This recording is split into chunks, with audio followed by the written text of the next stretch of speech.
Welcome, everyone, and thank you so much for joining. My name is Bethany, and I am the training manager here at Yesware, and I'll be hosting today's live feature training on Yesware for Gmail users. So if any of you are O365 users, we do have a training on Wednesdays that you can join, but this one is specifically for those of you who are using Gmail as your email platform. And today, we're going to go over how you can get started with Yesware to build genuine, strong business relationships and boost your productivity. The features I'm going to show you how to use will be our email tracking, templates and campaigns, meeting scheduler. If we have time, we'll touch on reminders and send later. And then the last 10 minutes of this call is going to be dedicated to the Salesforce integration for folks with the Yesware Enterprise license. And to keep things running smoothly, everyone has been muted upon entry. So to ask any questions, which we certainly welcome, you're just going to want to type them into the Zoom menu bar. There's a little Q&A section in there. And I'm going to take a couple moments after each feature to check in and see if there are any questions relating to that feature. So we'll take it feature by feature in terms of questions. And then if you have any questions, maybe more troubleshooting in nature, you'd be better served reaching out to our support team, and you can get in touch with them at support@yesware.com, or you can give them a call at 1-855-YESWARE. Now for brand new Yesware users, once you've installed, you're going to notice some changes to your Gmail environment, and the most notable of which is the Yesware sidebar here, which gives you access to some of our features, a couple of which we're going to talk about in today's call. But if you find that you need to minimize it, there is this little X here in the corner that will nestle it within Gmail's sidebar. And to pop it back out, you can click on the little Yesware Y here, and that's going to reopen the sidebar. You're also going to notice some menu items here at the top of Gmail. And then within a compose window, you've got some extra buttons down here that didn't used to exist here previously.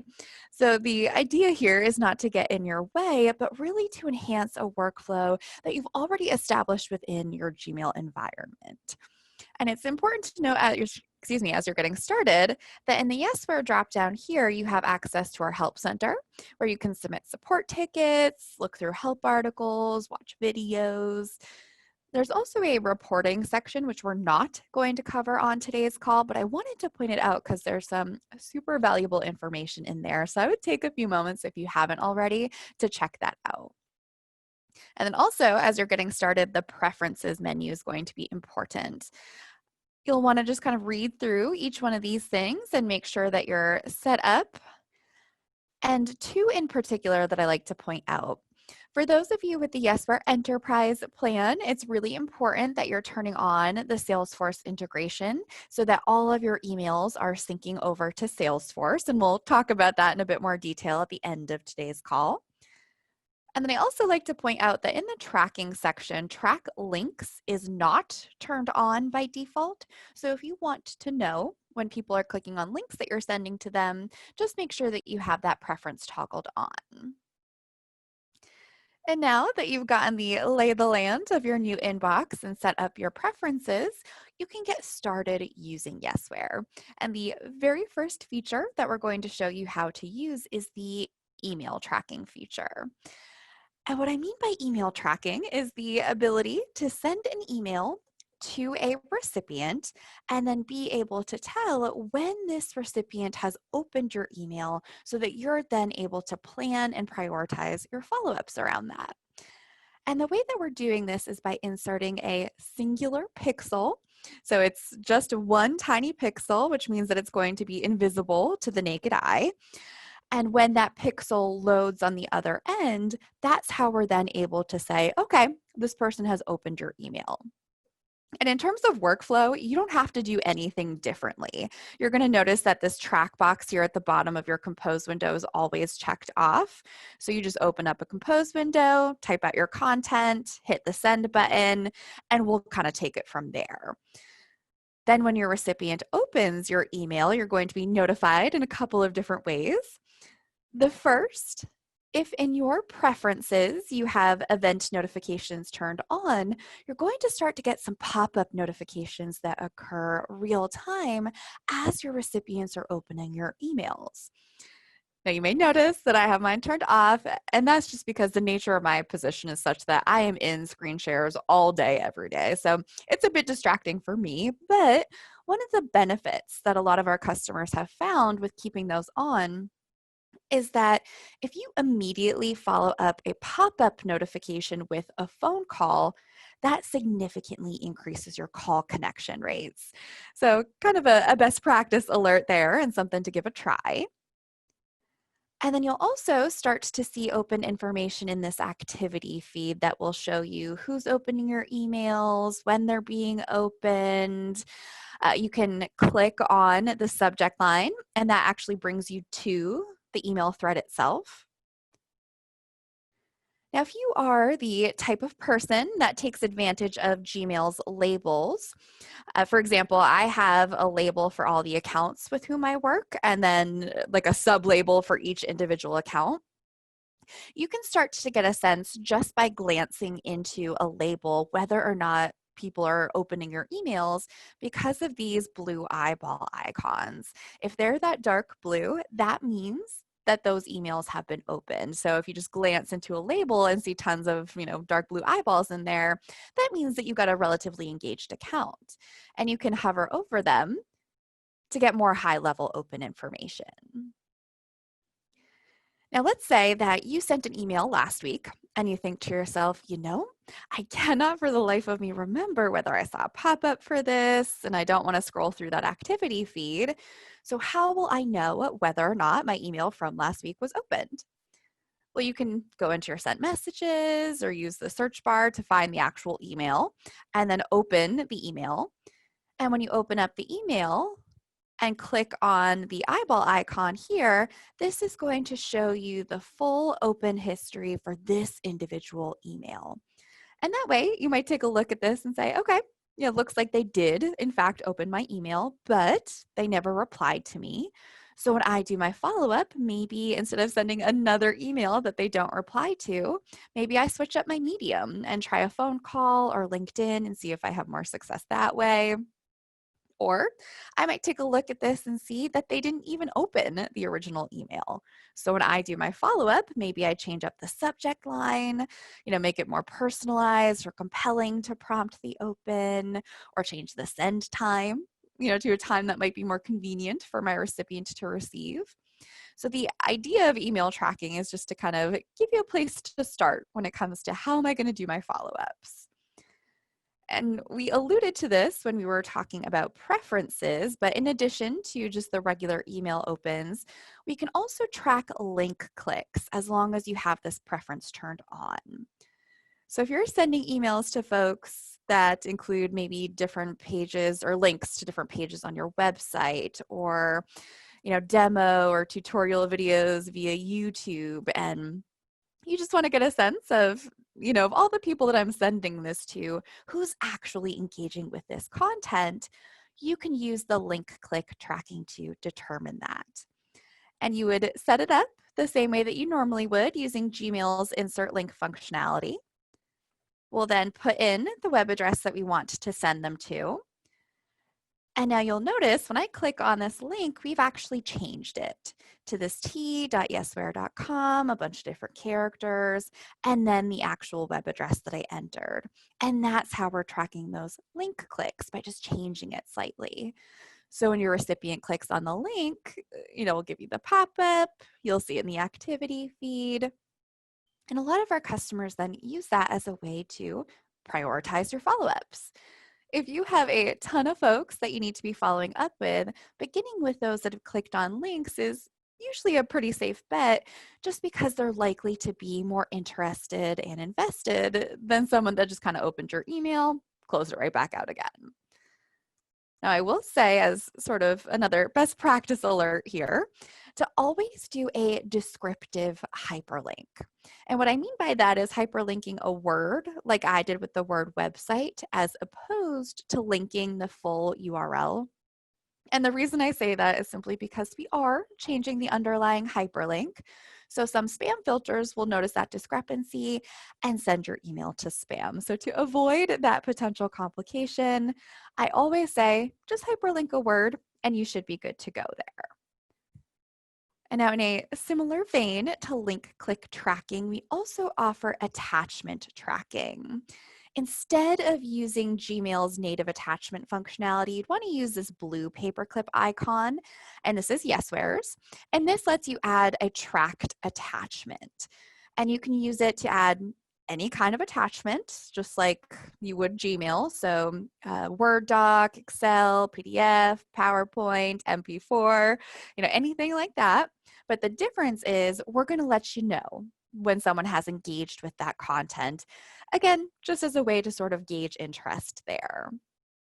And really all this boils down to is that using the email tracking, whether it's for link clicks, attachment views, or just regular email opens, gives you a contextual information to kind of make a plan about what comes next, where you're going to spend your time, who you're going to start with, and what types of follow-ups you're going to do. All right, so I'm going to pause here for those of you that joined us a bit late to ask any questions. You just want to put them into the Q&A box in your Zoom menu bar. And we're going to take this feature by feature. So if you have any questions on tracking, you can go ahead and put those into the Q&A. And next up, we're going to tackle templates. So give me just a quick sec here to see if we have any questions on tracking.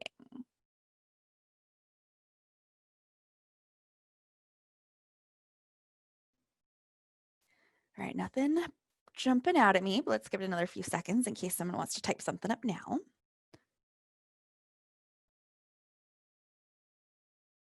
All right, think we're safe to move on. So the next feature to show you how to use is the templates feature. And templates serve as basically a central repository of messaging that allows you to maybe standardize some things across different teams if you have them, help you to save time on things that you might be writing over and over and over again, but still leave a lot of room for personalization. And templates live in a couple of places. What we're looking at here, this is the templates library, and that's located at the top of Gmail. And then within a compose window, you've got this templates button down here, and this gives you access to all of your templates so that you can then choose which template you want to use in this email. Now, hopping back into the library, when you first get in here, you're going to notice that there's this personal folder section under which you have a sample template folder. And the folders here are just for organization of your content. And I'm sure that you figured out that the sample templates folder contains sample templates. I would say to kind of poke around the sample templates just to get a sense of how you might start thinking about using them, maybe get a little inspiration.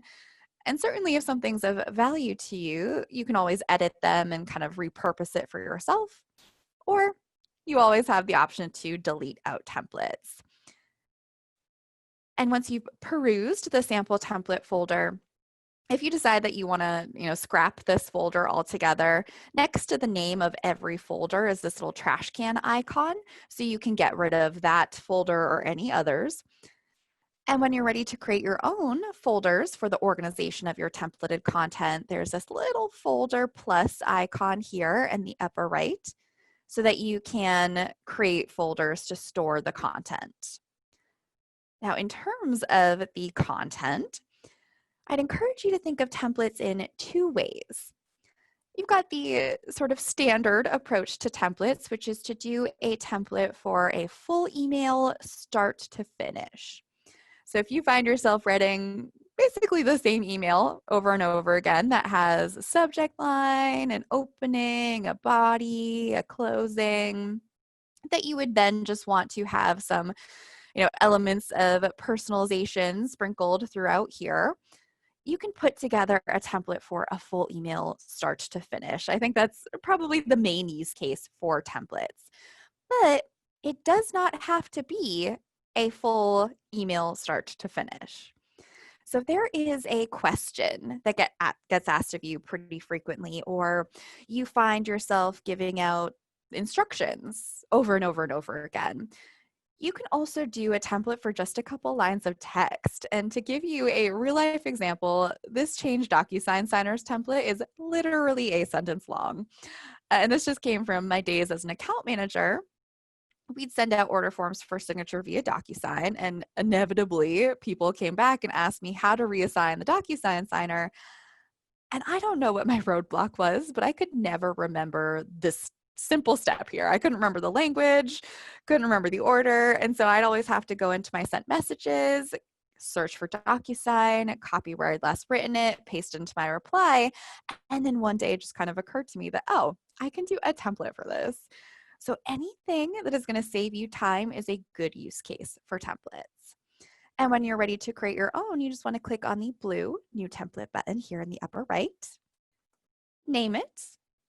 Choose what folder you want this to live in so that you can easily find it later. And then if you are doing a full email that requires a subject line, you can put one in here, but the subject line is not required to save out the template. So if you're just doing a reply or doing a couple lines of text or something like that, you can just skip over it. And then here is where you build out the body of your template. And yes, templates are great to save yourself time and standardize your messaging. However, you don't want your recipient to feel like they're getting a templated email. You really want them to feel like you've taken the time to craft this message for them personally, that you value the potential business relationship, and that you're not just sending out generic templated emails. So we leave room for personalization through the use of merge fields. And we've got a few different options here. For those of you with the Yesware Enterprise plan, you can include a Salesforce field. And this looks at all of the fields in your Salesforce environment on your contact or lead records to help you automatically pull in that information.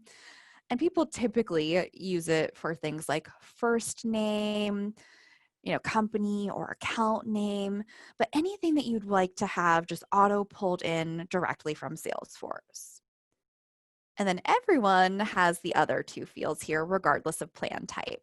So text fields, I like to think of these like Mad Libs, but really they are just a like fill in the blanks or a placeholder that you'd come back to and fill in later. So you might want to do some LinkedIn research, make it super personalized. Maybe you just want to use it as a placeholder to insert times that you're available or a value add. And then drop-down fields let you create a predetermined list of things that you would then come back to and select from later. And I think you can get kind of creative with drop-down fields. I don't know if you noticed as I was poking around my own templates that I have them for greetings. So I might say, good morning, good afternoon, happy Friday, hope you had a nice weekend. So depending upon what time of day I'm sending this template, I can just choose the appropriate greeting. I also have them for the different CSMs with whom I'm paired. So when I have to do handoff emails, I'll say something like, hey, it's been great working with you. I'm going to hand you off to.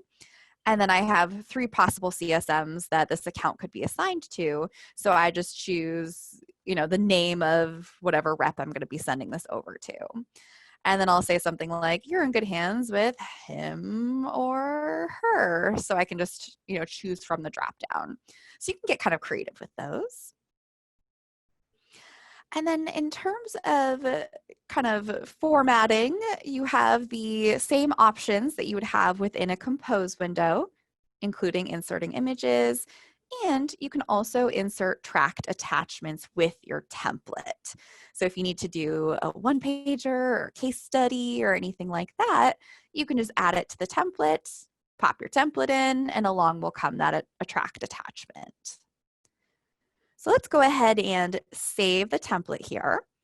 And now that we have it, how do we use it? So let's open up a compose window. And I'm going to put in my recipient's email into the to field. We'll click the templates button. And now we have any recent ones. We can star them for favorites. certainly look through all of our folders, use the search bar. And if you've just created content or edited content in the library, there's this little refresh button here that you can click on to make sure that you have the most up-to-date versions of all of your templates. And when you're ready to insert your template, you have two options. You can either click Insert or click Fill In. Insert literally just dumps the template in as is. So if you have merge fields, it's going to say, hi, first name, which obviously is not what you want. So if you have merge fields, you want to go to Fill In. And you'll notice for folks with that enterprise plan, it automatically fills in my name because of the email address that I had put into the to field. And now for the text fields, we can just kind of fill in the blanks, choose a selection from the dropdown, click Insert Template, and it then inserts all of those elements, and I can go ahead and send this off as is, or there's nothing to say that you couldn't continue typing your email or change the content that we inserted. You can also use more than one template. So if I suspect this person's going to ask me about the DocuSign signers, I'm just going to click Insert on this one because I know there's no merge fields. It just drops itself in wherever my cursor was. So I could, include it in the text. I could, put it out. And you can also imagine a scenario where I'm just, typing out an email, type, and then say, okay, I need to put in some instructions here. Insert that template, finish out my email. All right, so that is templates. Any questions on templates before we move on to campaigns?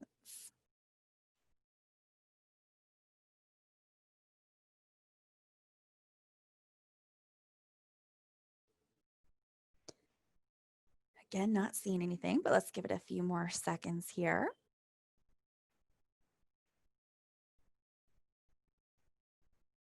All right, guys are quite a bunch, but that's okay. We can keep plowing through. So the next feature to show you how to use is the campaigns feature. And before I dive in, I just want to make a quick note here that this is going to be just sort of a high level, how do I put together a campaign training? We do have a much more in-depth training specifically on campaigns on Mondays that you can register for. It's a 45-minute session all to itself. So as you can imagine, it's much more in-depth. But this is just going to be a sort of, how do I get started with campaigns? And with that, campaigns is essentially just a way to create a game plan of how you want to reach out to and engage with your recipients. And then you kind of map it out, and then we'll automate it for you and help you to stay on top of any manual tasks if you decide to include manual tasks in your campaigns. So this could be a series of actions like emails, phone calls, handwritten notes, reaching out via LinkedIn. So it could be a series of things, and it could also be just a singular email blast. It's really all up to you. You're just kind of creating this game plan, mapping it out, and then we'll put it into motion for you. And just like templates, campaigns live in two places. What we're looking at here, this is the campaigns dashboard, which is located at the top of Gmail. And then within the Yesware sidebar here, this tab is the Campaigns tab. And this houses all of your manual to-do tasks. And I'll explain more about what I mean by that in just a few moments, but I wanted to point it out first, so that way when I mention it later, you'll know what I'm talking about.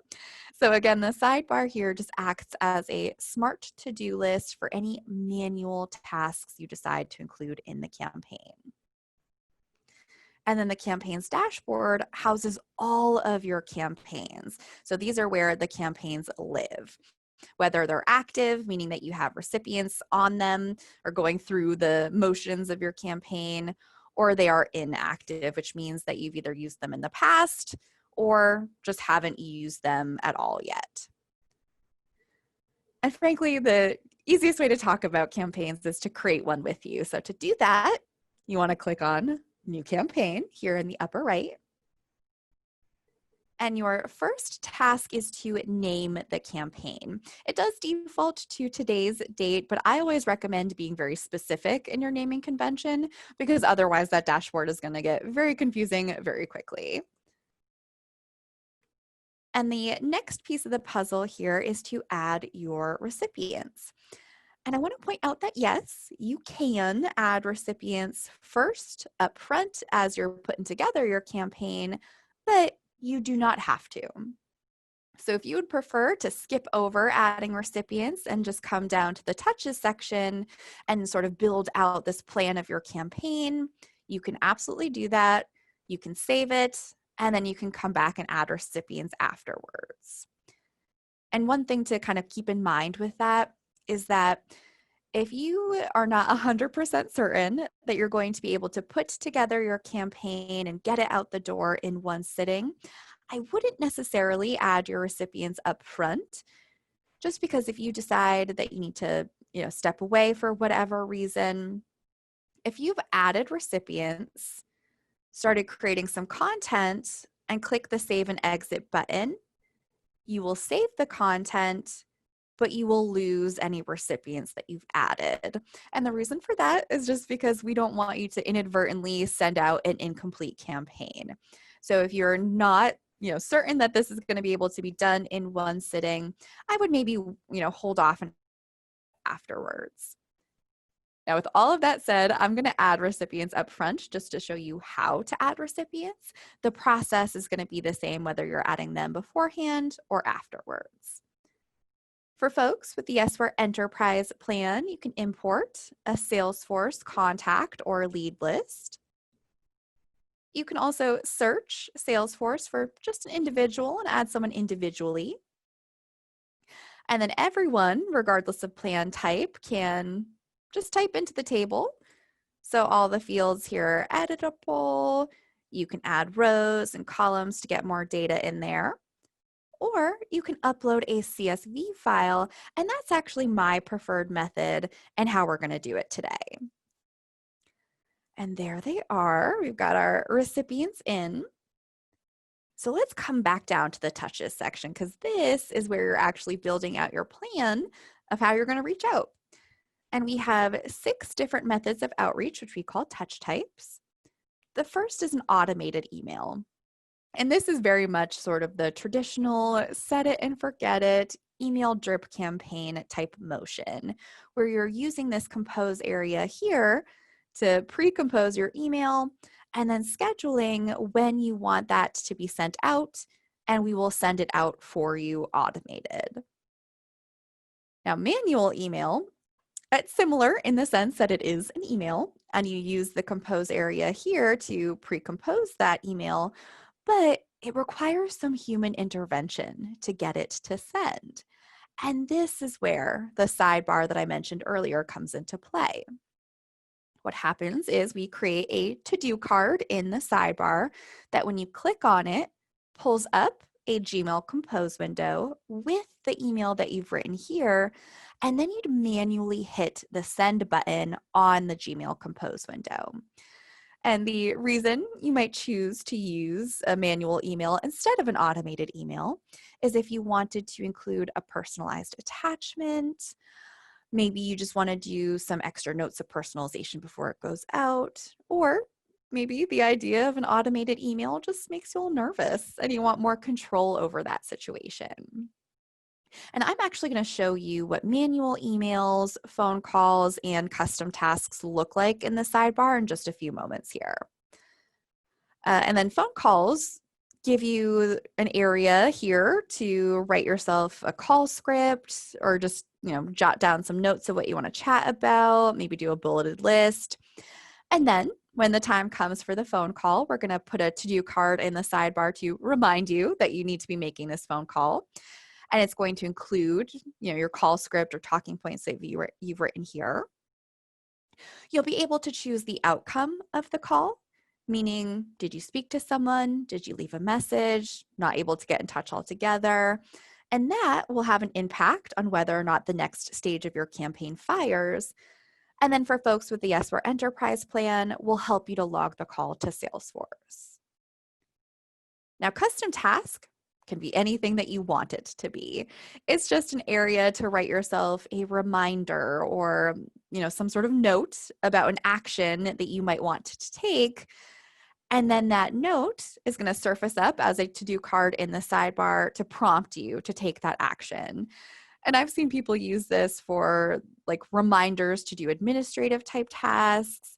I've seen people use it to send handwritten notes, send some swag, that sort of thing.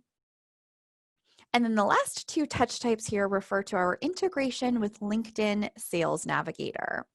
If you have a team or enterprise license with LinkedIn Sales Nav, you can send a connection request or an in-mail directly from the sidebar as a part of your campaign. So now that we know the different touch types here, I'm going to start our campaign with a manual email just so I can show you what it looks like in the sidebar. But in terms of composing your content, you can either, just start from scratch here. Or if you have a template that seems to be working pretty well for you and you want to kind of scale up that messaging, you can insert a template. And I'm going to do that just so that you don't have to suffer through watching me compose an entire email here. And now you're going to notice in my template, I have a ton of merge fields. So just to name a few here, we've got first name, capital raise, product release, promotion, growth. Got a few others sprinkled in here. And then the most important one here is their idle. So we've got that twice actually. And I would describe this as a cold prospecting email where I've done my research to make sure that the person I'm reaching out to is probably the best person to be reaching out to. And then I did some extra research to find out who they're a big fan of. And that way I can say, by using our solution, you will be the Beyonce of your team. Really just showing them that I've done the homework here. Again, I value the potential in this business relationship, and I'm not going that sort of spray and pray approach where I'm sending out tons and tons of generic emails, hoping that something sticks, but rather being much more personalized and targeted in my outreach, because the more personalized your emails are, the more likely you are to get a response to them. We have tons of data that supports that. So I've chosen to use merge fields as a way to inject that personalization. As long as the merge fields match exactly with the column headers here in the table, when I go to preview and personalize, which, best practice alert, you should always be doing, you'll see that I now have 3 hyper personalized emails going out to my recipients. Now, if you are starting your content from scratch instead of using a template, that's totally fine. It just means that you don't already have merge fields in here. So to get merge fields in here, this insert merge field button looks at all of your merge fields in the table so that you can insert them so that they do match exactly and have the correct formula here with the brackets and the exclamation point. And to sort of further illustrate that, I'm actually going to add a column to our table just to do some nonsense letters that I wouldn't want to try and make match by hand, and then stick in some data here just to show you. And now I'm going to come back down to the compose area and put my cursor where I want the merge field to go. Click merge field. It's found the new column header. It pulls it in. It matches. So when we go to preview and personalize, we're going to see those A, B, Cs. And then, like the name would suggest, in the preview and personalize area, we can personalize further here. Maybe instead of doing a CSV, you imported your recipients via Salesforce, which means there's not like a whole lot of room for true personalization in Salesforce. So if you wanted to then come in and actually personalize things for folks, you can select who you want to personalize for, click into their compose area, write your personalization, click apply personalization, and now Brandon's got some extra personalization that Alaya and Carolyn do not have. It's just Brandon. And now that we've finished up our first touch here, we could call it a day here and say that we just wanted to do a singular email blast, or we can continue to add touches. You just need to decide after how long you wait before the next one goes out. And the language here is that if there is no connection, start the next touch. So what that means is if the preceding touch type is one of the 2 email touches and the recipient does not reply to the email, then 4 days later, send out this phone call touch. If they do reply, pull them out of the campaign so that they don't receive further stages of the campaign. If the preceding touch type is actually a phone call, and I promise, again, I'll show you how to do this, but if the preceding touch type is a phone call and you mark in the sidebar that you did not speak to someone, then 4 days later, send out the next touch. If you mark in the sidebar that you did speak to someone, pull that recipient out of the campaign so that they don't receive further stages of the campaign. However, the campaign that you're running could be a bit more nurturing as opposed to prospecting, in which case you might not want them to be removed from the campaign if they reply or you speak to them on the phone. In which case, in the settings section, you can uncheck remove recipients after connection. And now the language in between each touch changes so that it's just after a certain number of days, regardless of whether or not they have replied or you've spoken to them on the phone, send out the next touch. So it really depends on what you're trying to accomplish, but the default is to remove someone after they've replied to you or spoken to them on the phone. And then lastly, we just ask you to acknowledge that Gmail does, in fact, have a daily message limit. And the reason we ask you to do that is because with premium and enterprise level campaigns, premium and enterprise Yesware plans, with campaigns, you can send up to 1,000 emails, which means if you're sending out 1,000 emails in a day via campaigns, and then just kind of going about your daily business in Gmail, you could potentially lock yourself out of Gmail. So if there's any kind of concern there, I would just reach out to your IT folks. They should be able to tell you what your G Suite has set your limits to. Okay, so now that we have put together the campaign, let's go ahead and start it. And this will then just confirm that you have added your recipients and that they are now active, which means they are actively going through the different stages of your campaign. And I started our campaign with a manual email just so I could show you what it looks like in the sidebar. So I'm going to close out of the dashboard and come over to the sidebar, which, just as a gentle reminder, if you only have automated emails in your campaigns, you never have to worry about the sidebar. This is just going to be for manual tasks. And you'll notice when I refreshed, I got my most current ones, but we've got some overdue ones from last Thursday. These are really overdue.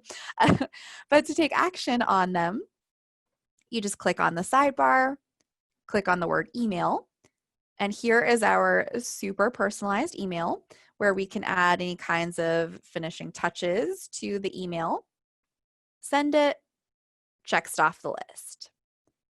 Now for custom tasks, this is again just some sort of reminder or note that you've written to yourself. You're going to read it, you'll take that action, you mark it as done. And for phone call tasks, you click on the word call. And this then pulls up a box that has your call script or, bulleted list that you put together when you created the campaign. For folks with the Yesware Enterprise plan, you have the Salesforce tab here, which shows you the contact or lead record. So if you need it for, the phone number or just the context, it's all there for you. And then the most important piece of this is choosing what happened on the call. Did you speak to them? Did you leave a message? Because that's going to have an impact on whether or not the next stage of the campaign fires. For enterprise level plan holders, you can then add some notes over here. And we'll click save. If you're on a pro or premium plan, you choose the outcome and just click save. If you're on an enterprise plan, you choose the outcome, add your notes, click save and log. And this then helps you to log the call to Salesforce. And quite technically, you don't have to do anything else on this little pane here other than hit the save button, but just to show you what you're saving, it's automatically logging it to Salesforce. So it sets it up with the subject, assigns it to the correct contact or lead, pulls in campaign data, which can be used for reporting if you'd like, but it also has your notes here. So all you have to do is choose the outcome, add your notes, save and log, save. And I know that is a ton of information on campaigns and certainly not exhaustive of all things campaigns. So does anyone have any sort of initial questions on how to set up a campaign? And again, there is that more in-depth training that you can join. So if you go to Yesware U and go to the live trainings section, I believe, yep, getting started with Yesware campaigns for Gmail is on Mondays. It's a 45-minute session, so you can register for that there if need be. All right, any questions before we move on?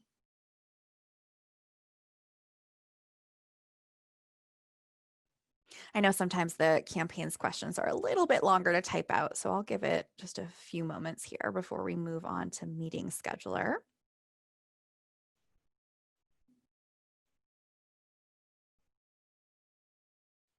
All right, I'm gonna guess based on how quiet y'all have been thus far, there probably aren't any questions. So let's keep moving. The next feature to show you how to use is Meeting Scheduler. And Meeting Scheduler lets you create a link that you can send to your recipients so that they're able to view your current availability and book a meeting with you directly through that link. And it sort of eliminates the back and forth dance of saying, hey, are you available at this time? I can't do that time. What about this time? No, I can't. Let's try next week. So it saves the time on those back and forth emails, which are always a huge pain.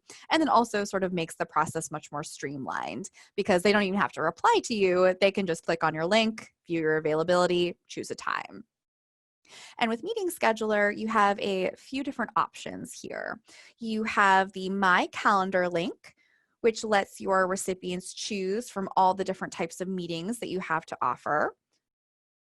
And you can create links specifically for a certain type of meeting that you're having with, some degree of regularity. And it will be set up with the title, with the time frame, with the dial-in details and agenda items so that that's already set up, ready to go.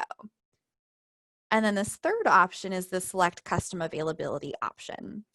And this lets you create an individualized link for one person in this one email to book one meeting of one kind from specific times that you have chosen to offer to them. Now, there is a bit of setup that's required with Meeting Scheduler, but once you've done it, you've done it. And to set up Meeting Scheduler, you can click on the gear icon here, or if you're in the Yesware dropdown, you can go to My Meeting link and it brings you to the same place. It's the Meeting Scheduler settings page. And the first thing that you want to tackle is the My Calendar link, which again is the sort of general availability link that the recipients can choose from all your different meeting types. So you want to click Edit Details. And I won't read through all of these, but essentially just kind of fill in the prompts. And if you have any questions as to what any of these things are, you can hover over the question mark and it's going to let you know. And you can set working hours, give yourself some buffer if necessary, and then save those details. And then that meeting link is all set, ready to go. And a lot of our customers then copy this and put it into their signature. So that way, when they're sending out emails, if folks want to get to their link, they can just get it from their signature. And then the My Meeting Types lets you set up different types of meetings that you're having. So again, they have the title, the time frame, dial-in details, agenda items. So think about the meetings that you have pretty frequently. You could have just like a generic 30-minute meeting. You could do a 15-minute quick connect. But then if you are a sales rep, maybe you have product demos or discovery calls. Or if you're a CSM, maybe you have, quarterly business reviews, trainings. So the types of meetings that you're having with some degree of regularity. And to set that up, you want to click Create Meeting Type. And this one I'm actually going to walk through with you. So let's just say that we want to do a product demo. So for meeting type name, I'm going to say product demo. I'm going to choose a time frame. So let's say 45 minutes. Now, this is an exciting update, which you do not yet have access to, but you will at some point, I would say, in the next month or so. We do have a Zoom integration coming, so you'll be able to just quickly insert your Zoom link here. Something to look forward to. But in the meantime, you can also just copy and paste your Zoom link if you have it. If you're doing a 15-minute, you might write, I'll call you or something like that. But the meeting location is, whatever dial-in details you want. Meeting description could be agenda items. It could be just a sentence about what the meeting is going to be about. Meeting link text to display is a word or a phrase that will automatically be hyperlinked with your meeting scheduling link. So I'm going to change this to click here to schedule a product demo with me, since the meeting type we're doing is a product demo. Direct URL to meeting is literally the link that will be sent. So I usually try and give some sort of indication about what type of meeting this is within the body. So I'll just do product demo. And then in the advanced settings here, if you are listed as an owner on more than one calendar, all of your calendars are going to show up here, so you can select which one you want this to actually book on. And we'll click Save Meeting Type. And now, in addition to the 5 that I already have, we now have this product demo here. But now that we have this all set up, how do we actually use these things? So let's say someone reaches out to you and says, hey, Beth, can we set up a meeting? Sure. I don't necessarily know what type of meeting they want because they're being pretty vague in their ask. So I'm just going to send them the My Calendar link. And when they click on the My Calendar link, it brings them to this welcome page that you set up when you put together your meeting scheduling link. And then it has all the different meeting types that you've set up so that they can choose what one works best for them. So let's say they want to do a product demo. They'll click on product demo. It's already set up with the time frame, and it shows your current availability in their time zone so that they can choose the time that works best for them, and they're all set there. Now, if someone reaches out to you and says, hey, can we set up a product demo? Because you know what type of meeting they want to book, you can just send the product demo link. It's hyperlinked with the phrase we selected. And then when they click on this one, it bypasses that first page and just brings them to the product demo page. And again, it's your current availability based in their time zone. Now, if someone reaches out and says, hey, can we set up a product demo? And you start looking at your calendar and you think to yourself, assuming a normal sales cycle follows and this closes, I bet I can close this right before the end of quarter. This will be the one that puts me over my numbers, but I need to get this done this week. If we do it next week, probably not going to work out in my favor. So I don't even want to give them the option to schedule next week.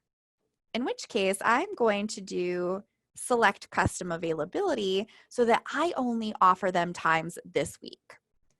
And this just lets you create a link specifically for this person. So I'm going to title it product demo for that person or that company. I'm going to choose the time frame I want it to be for that person. Put in my dial-in details, agenda items, and then choose times that I want to offer this week and not even bother with next week times. So these are not going to work because this is a 45-minute session, but let's do that. There we go.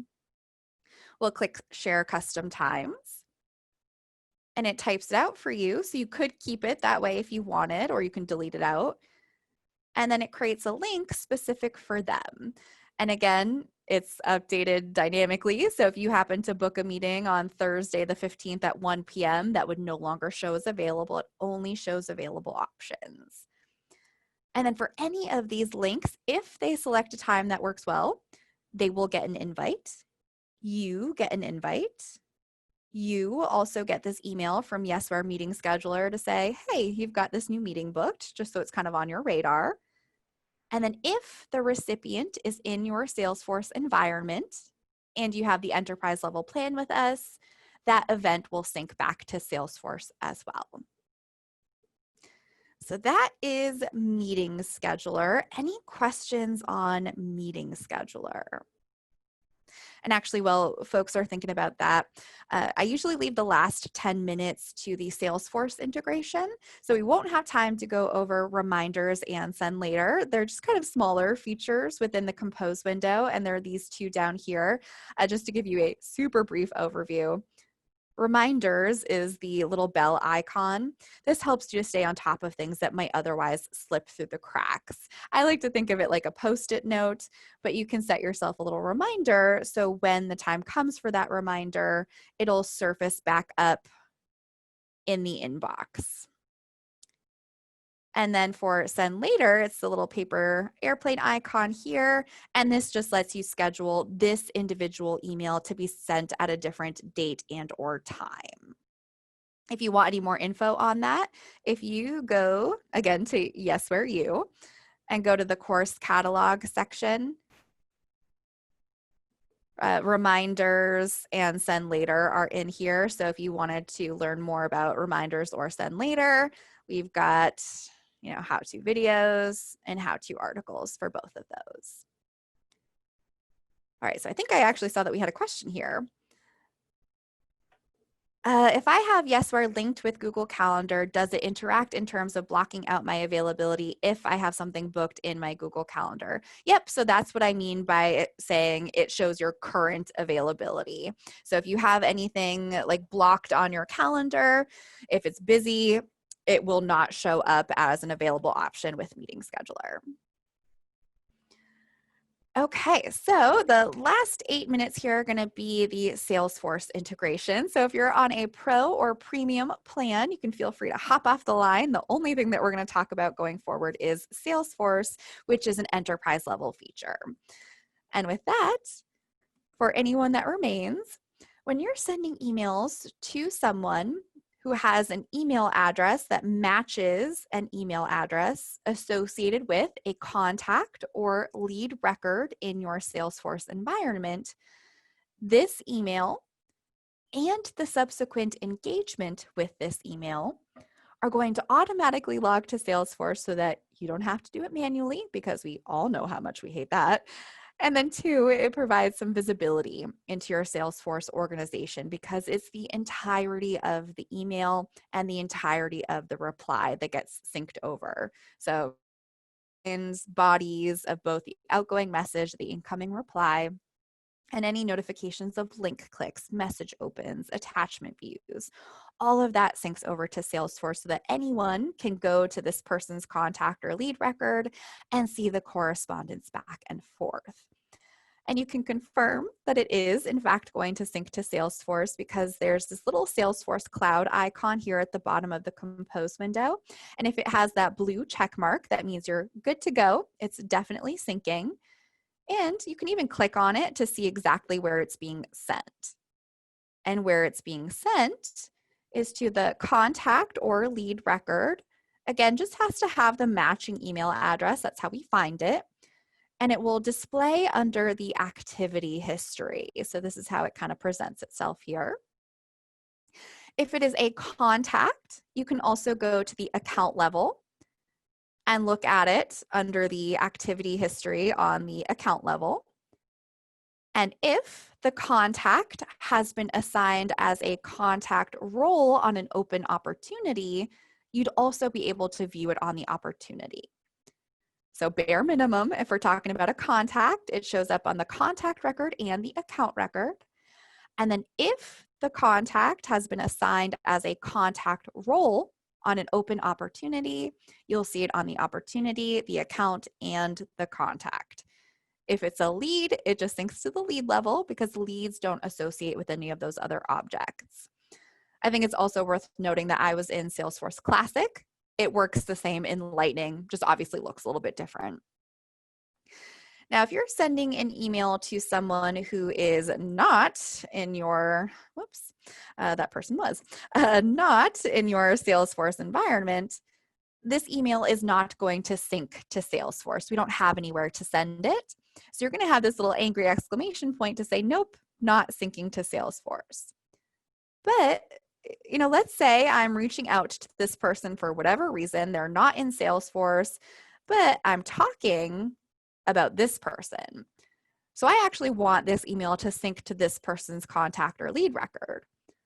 I can click on the Salesforce button and select pick contact or lead and manually search for the person that I want this to sync to, select them. And now, even though I'm emailing this person who doesn't exist in Salesforce, this email is going to sync to this person's contact or lead record. You may have noticed as I'm putting info into the to field here that the Salesforce section of the sidebar pulls up this person's contact or lead record. So that way, if you're reaching out to someone and maybe there are certain fields that you need to be checking out, or you just want to see the most recent activity history or see if they have any open ops, all of that is going to be available to you in the sidebar. And if you're reaching out to someone who is not in your Salesforce environment, we actually prompt you to create a contact or lead record. You'll get the little angry exclamation point, and then we'll also prompt you to create that contact or lead record. So if you're reaching out to someone for the very first time and realize, oh, you know what? They're not in Salesforce, but they really ought to be. This is reflective of your Salesforce environment. So it's going to have your required fields.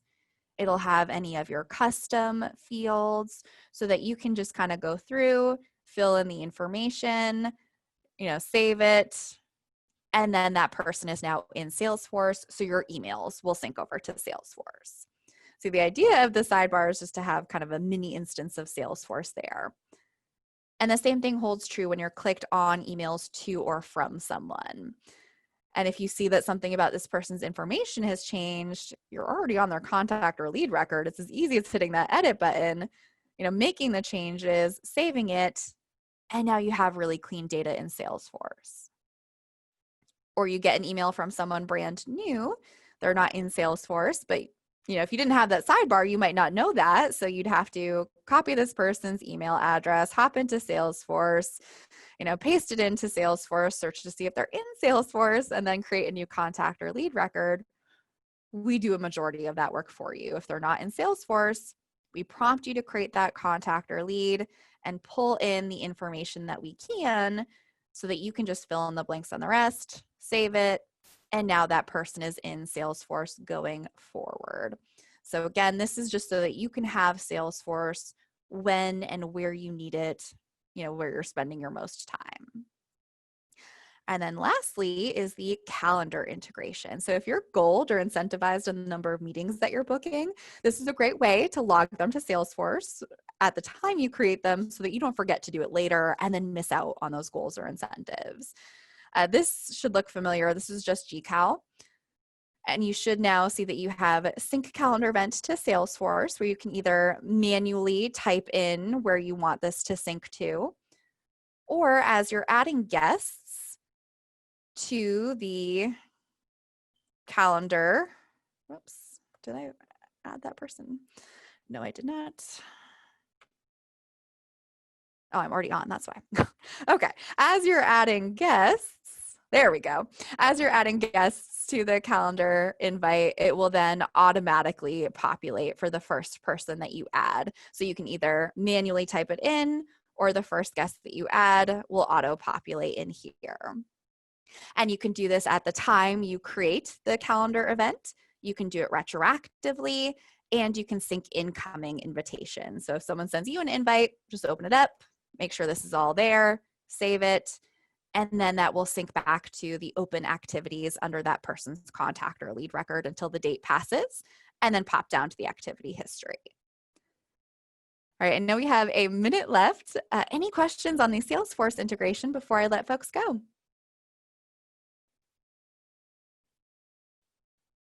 And certainly, if any questions do arise as you're playing around with things, please feel free to reach out to our support team at support@yesware.com, or you can give them a call at 1-855-YesWare. All right, well, I want to thank everyone for your time and attention, and I hope you have a great rest of your day. Take care, everyone.